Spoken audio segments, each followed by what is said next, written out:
ഷഡ്ഡി വെച്ചാൽ പോലും കാണാത്തൊരു സ്ഥലം.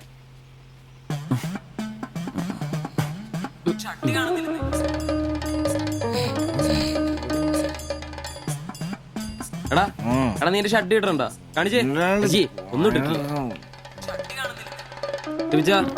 എടാ എന്റെ ഷഡ്ഡി കാണുന്നില്ലെന്ന് എന്റെ ഷഡ്ഡി ആ ഒരു ദിവസം ഷഡ്ഡി ഇട്ടില്ല എന്ന് പറഞ്ഞ് പോലീസ് ഒന്നും പിടിക്കല്ലോ.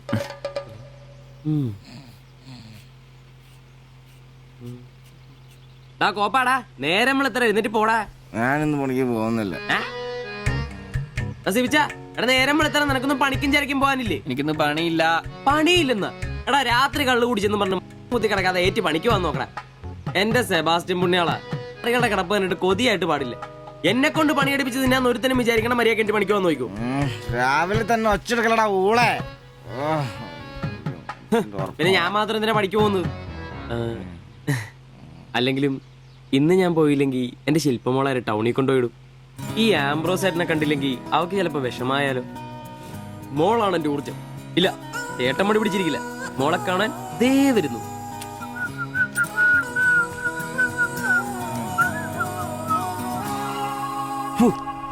കുത്തി വെച്ചാൽ മതിയായി.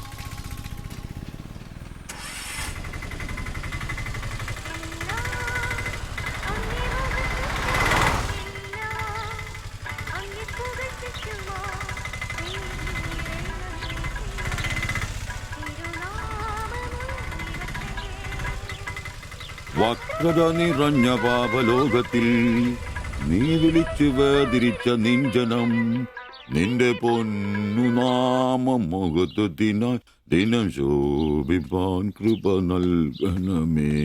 പ്രൈസ് ദി ലോർഡ് അംബ്രോസേ. Praise the Lord. എങ്ങനെയുണ്ടായിരുന്നു ഇന്നലത്തെ കച്ചവടം? ഓ ഉച്ച കഴിഞ്ഞ് മടുപ്പായിരുന്നു പാസ്റ്ററെ. ടൗണിലാണ് മുടിഞ്ഞ ബ്ലോഗും. അല്ല നല്ല തിരക്കായിരുന്നു. ഞാൻ തന്നുവിട്ട വേദപുസ്തകത്തിൽ നിന്ന് 12 അധ്യായം വീതം വായിച്ചിട്ടല്ലേ നീ വണ്ടി എടുക്കാറ്? വായിക്കാറുണ്ട്. എന്നാ പിന്നെ അങ്ങനെ സംഭവിക്കണ്ടല്ലോ. മോനെ ആംബ്രോസേ, പ്രാർത്ഥന കൊണ്ടല്ലാതെ ഈ ലോകത്ത് ഒരു രക്ഷയില്ല. കർത്തൃപാട് പ്രധാനം. പ്രാർത്ഥനയും ഉപവാസവും വെള്ളിയാഴ്ച ഉപവാസം ഉണ്ടാണല്ലോ നീ വണ്ടി ഓടിക്കാറ്. ഉപവാസം ഉണ്ടടാ?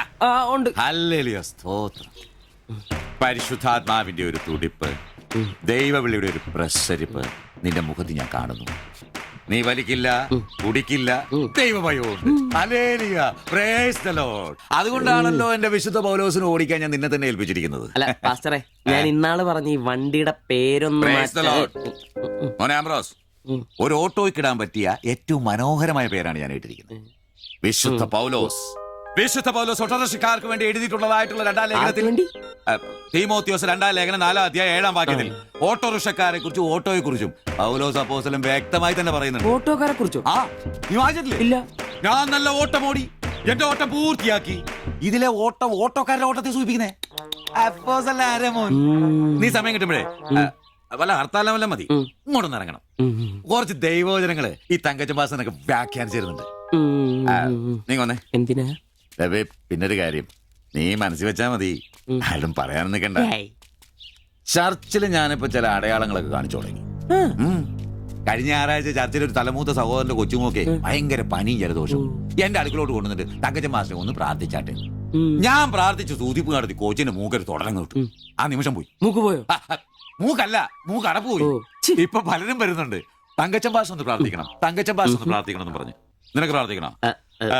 പരിശുദ്ധാത്മാവിന്റെ നിന്നോട് ഞാൻ ഇന്നാള് പറഞ്ഞ കാര്യം എന്തായി? എന്ത് കാര്യം?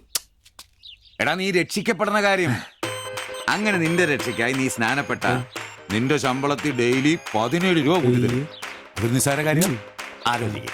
ഇയാളുടെ ഈ കത്തി സഹിക്കുന്നതിന് പിന്നിൽ ആംബ്രൂസിന് ഒരു ലക്ഷ്യമേ ഉള്ളൂ. മകൾ ശില്പയെ പ്രണയിച്ച് വിവാഹം കഴിക്കുക, കൂടെ ഈ ഓട്ടോയും വീടും സ്വന്തമാക്കുക.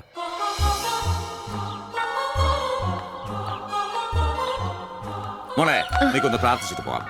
പരിശുദ്ധാത്മാ. എന്തോ? കഴിക്കാനുള്ള മരുന്നും ഭക്ഷണവും ഒക്കെ മേശപ്പുറത്ത് വെച്ചിട്ടുണ്ട്, കൃത്യമായി കഴിച്ചോളണം. പിന്നെ ആത്മാക്കൾ വിളിക്കാൻ പോണെന്നുണ്ടെങ്കിൽ ഉച്ച കഴിഞ്ഞ് വെയിലൊക്കെ ആറിയിട്ട് പോയാൽ മതി.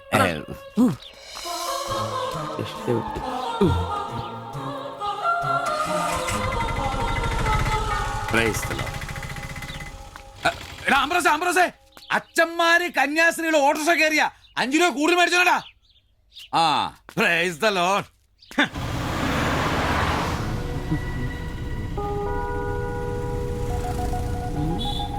വയ്യ.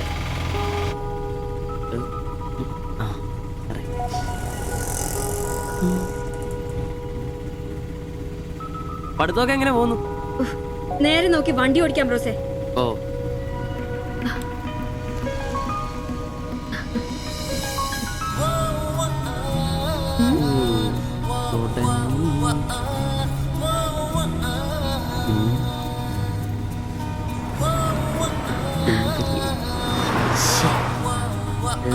നിന്റെ ഒരു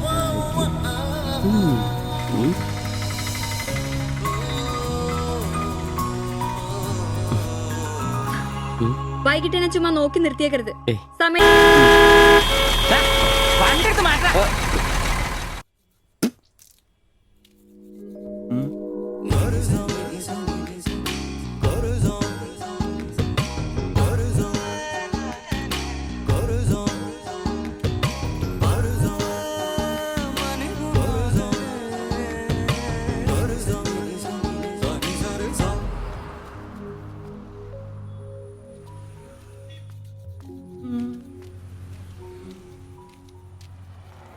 ആ, അത് ശരി.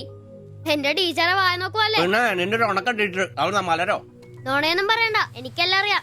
ടീച്ചർ നാളെ എന്നോട് പറയുകയും ചെയ്തു. എന്ത് എന്താണ് പറഞ്ഞത്? പറയടാ. ഒരു വായ നോക്കി ആ വീടിന്റെ അടുത്ത് നിക്കില്ലേ, ഏതാവനെന്ന്. എന്നിട്ട് നീ എന്ത് പറഞ്ഞു? ആ പെയിന്റ് അടിക്കാൻ പോകുന്ന സിവിച്ചാണെന്ന് പറഞ്ഞു. നശിപ്പിച്ച്. നിന്റെ അടുത്ത് പലതവണ പറഞ്ഞിട്ടില്ലേ പെയിന്ററാന്ന് പറയുന്നത് ചിത്രകാരനാന്ന് പറയണു. എനിക്ക് നുണ പറയാനൊന്നും പറ്റില്ല. അയ്യടാ ഒരു കൊച്ചു കാന്തി. നീ ഇങ്ങോട്ട് വാ. ആനേനെ വരച്ച, ആടിനെ വരച്ച, മയിലിനെ വരച്ചാന്ന് പറഞ്ഞുകൊണ്ട് ശരിയാക്കി തരാം. നിന്നെ പിണങ്ങി പോലെ ശിവചേട്ടൻ ഒരു ഉപകാരം ചെയ്ത് തന്നു കഴിഞ്ഞാൽ ശിവചേട്ടൻ ഇനിയും ഒരുപാട് പടം വരച്ചിടാം. മമ്മൂട്ടിയുടെയും മോഹൻലാലിന്റെയും പൃഥ്വിരാജിന്റെയും. ആ, എന്തുപകാരാന്ന് പറയും. ഒരു കൊച്ചുപകാരം പറയട്ടെ. ശിവചേട്ടൻ മോന്റെ കയ്യിൽ ഒരു സാധനം തന്നു വിടും. അത് മോൻ ടീച്ചറിന്റെ കൊണ്ട് കൊടുക്കണം. മനസ്സിലായി, പ്രേമലേഖനല്ലേ? ഛേ, ഇതൊന്നുമല്ല. അത് ബാബുക്കൊണ്ടെ കൊണ്ട് കൊടുപ്പിക്കൂ. ചേട്ടൻ തന്നെ കൊടുക്കില്ലേ? ഇത് വേറെ സാധനം. കൊടുക്കൂ. കൊഴപ്പാവൂ. ഏയ് എന്നാ ഒരു കൈ നോക്കാം. ചെല്ലട്ടെ.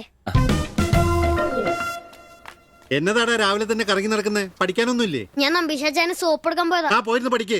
നിങ്ങളുടെ മകനല്ലേ, അവനും തുടങ്ങി പൊതുപ്രവർത്തനം. ഓ, സൂര്യൻ ഉച്ചയിലെത്തിയല്ലോ. പല്ലി വെളിപ്പേരൊന്നും കഴിഞ്ഞില്ലേ? അവന്മാരൊക്കെ എന്തിയേ? ഇന്നലെ രാത്രി നല്ല പൂസായിരുന്നല്ലേ? ചെറുതായിട്ട്. പിന്നെ എനിക്ക് പണിയൊന്നുമില്ല. പുതിയ സൈറ്റ് ആവണം. ആ, അന്നാ ഉച്ച കഴിഞ്ഞ പാർട്ടി ഓഫീസിൽ വാ. 2-3 ബോർഡുകൾ എഴുതാനുണ്ട്. സ്ഥിരം എഴുതുന്നവന് ഡെങ്കിപ്പനിയാ. പകരക്കാരനവൻ എന്റെ പട്ടി വരും. വലിയ നേതാവാ. സ്വന്തം വീട്ടിൽ വാടകയ്ക്ക് താമസിക്കുന്നവർക്ക് ഒരു ഉപകാരമില്ല. പണിയല്ല ആമ്പിളേർക്ക്. നീ ചൂടാവല്ലേ. പണ്ടത്തെ പോലെ പിരിവത്ര കാര്യക്ഷമമല്ല. കാശ് ഞാൻ കൈന്നെടുത്ത് തരേണ്ടി വരും. മുടിഞ്ഞ പണിക്കൂലിയല്ലേ? 4 സൈഡിൽ നിന്ന് വരുമാനമല്ലേ? കൈനോർത്ത് മുടക്കൂ. എന്ത് വരുമാനം? ആകെ ഉള്ളത് 2 വാടക വീടാ. അതിന്ന് എന്താ കിട്ടുന്നെന്ന് എനിക്കറിയാലോ. ഒന്നിന് വാടകയില്ല. പിന്നെ നീയൊക്കെ തരുന്നതിന്റെ കണക്ക് ഞാൻ പറയണ്ടല്ലോ. അതെ, ഇതെടുക്കാതെയാണോ നിങ്ങൾ പോയത്? ഇങ്ങനെ ഓർമ്മയില്ലാത്തൊരു മനുഷ്യൻ. ഞാനതങ്ങ് മറന്നു.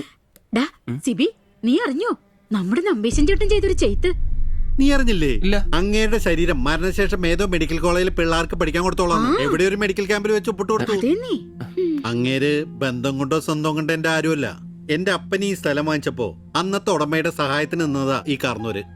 സ്വന്തക്കാരും ബന്ധക്കാരും ഇല്ല. ഇവിടെ നിന്നോട്ടേന്ന് ചോദിച്ചു. നിന്നോളാൻ അപ്പം പറഞ്ഞു. ആ നിക്കുന്ന നിപ്പ ഇപ്പോഴും നിക്കുന്ന. ഇത്രയും പ്രായമുള്ള മനുഷ്യനാ. ഒന്ന് വീണാ ഞാൻ തന്നെയല്ലേ നോക്കേണ്ടത്?